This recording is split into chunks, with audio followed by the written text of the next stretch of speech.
आपका घर कहाँ? घर मधुबनी हुआ। मधुबनी जिला में। आपका क्या बीमारी थी? हमारा बीमारी थी कि हमारा पैर टूट गया था। कितना दिन पहले? 3 महीना पहले। तो डॉक्टर कहा कि ये 1.5 महीना इसको मतलब जब प्लास्टर रखना होगा, तो प्लास्टर कटने के बाद में आप ठीक हो जाइएगा। तो प्लास्टर इसका कटा, तो अब लाठी धके चलने लगे, तो बहुत ज़्यादा दर्द करता था। दवाई चलिए रहा है, दवाई खाइए रहे हैं, फिर भी दर्द हमको आसान नहीं होता था। अच्छा, जब आपने प्लास्टर करवाया था उसके बाद कटने के बाद फिर भी दर्द हो रहा था, फिर भी आप लाठी पकड़ के चल रहे उस समय क्या हुआ? दवाई भी हम छोड़ दिए, नहीं खाए थे। हमारे पत्नी को कोई आदमी कहा कि ये अपन दवाई क्यों नहीं खा रहे थे? दवाई नहीं खाते, ठीक है नहीं हो रहा था। अच्छा, दवा खा रहे थे, असर नहीं हो रहा असर था? नहीं हो रहा था तब, ठीक है नहीं हो रहा था। दवाई कितना पैसा आप लगा चुके थे? इसमें लग गया था 20,000 रुपया। 20,000 रुपया लग गया था, फिर भी ठीक नहीं हो रहा फिर भी था? ठीक नहीं हुआ।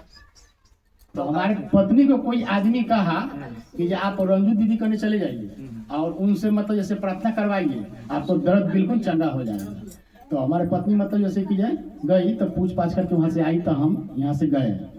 तो वो मतलब जैसे कि जब प्रार्थना कर करके और चंगाई दे करके आप प्रार्थना कर दिए, आप कहे हमको कि भैया आप इस जगह से लाठी छोड़ करके हमारे दरवाजे पर से आप चले जाइए, आप बिल्कुल चंगे हो गए। आप मन में नहीं न रखिएगा कि जो हम अभी दर्द कर रहा है, हल्का फुल्का होगा, लेकिन आप कहिए कि हम चंगा है, बिल्कुल चंगा है, आप कोई तरह की दिक्कत नहीं होगा। वहाँ से लाठी हम छोड़ दिए और अपने घर चले गए। घर जाने के वक्त तो थोड़ा बहुत तो मतलब दर्द करता था, लाठी छोड़े हुए थे, सोचे थे कहीं गिर न कहीं जाए हम, फिर भी अपना मतलब हौसला रखे कि हम लाठी छोड़ करके यहाँ से अपना घर चले गए। और रात भर में मतलब जैसे कि पूरा हमको सारी रात में खूब सोते हम लोग, बहुत आराम किए, बहुत अच्छा लगा हमको मतलब सुनने में।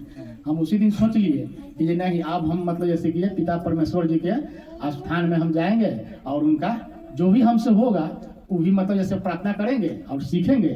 तो उस दिन से हम एको को मतलब जैसे कि अथी में नहीं छोड़ रहे हैं, हर जहाँ होता है। अच्छा, ये बताइए, आप जब दवा कराए कितना दिन दवा कराए? दवाई 2 महीना हम चलाए। 2 महीना कंटिन्यू कराए, कंटिन्यू। लेकिन आपको असर नहीं, दवा का कोई असर नहीं, अच्छा ही नहीं होता, अच्छा नहीं हो रहा था। आपको पहली बार प्रार्थना किया, एक ही दिन प्रार्थना किया, उसी रात आपको दर्द बिल्कुल छोड़कर चला गया, थोड़ा थोड़ा दर्द हो रहा था, एक ही दिन में आपको लगभग 70-80% छुटकारा मिल गया। उसी दिन आपने फैसला किया कि मैं जाऊंगा सत्संग में, संगति करूंगा, प्रार्थना करूंगा। अच्छा, हमें लगा है ना चंगाई आपको मिला, इसीलिए आपके अंदर वो लालसा जगी कि मैं भी जाऊं, है ना। तो आप, बहुत सारे लोग कहते हैं कि ये झूठ बोलते हैं, चंगाई नहीं मिलती है, धर्म बदलता है, जाति बदला। कोई ऐसा आपको जाति धर्म बदला क्या? कोई धर्म जाति बदला है? नहीं, कोई नहीं बदला, कोई नहीं बदला। हम मोबाइल पर देखे हैं। हम मोबाइल पर। आप अपना पूरा नाम बताइए। हमारा नाम हुआ राम सकल प्रसाद। प्रसाद कौन से जाति में? कुशवाहा में। कुशवाहा में। कहीं आपका कुशवाहा जाति को बदल कर कोई ईसाई तो नहीं बना दिया? मुस्लिम तो नहीं बना दिया? कोई क्रिश्चियन तो नहीं बना दिया? आज भी कुशवाहा ही है। तो फिर लोग बोलते हैं कि धर्म बदल दिया है, वो क्या, वो झूठ बोलते हैं कि सही?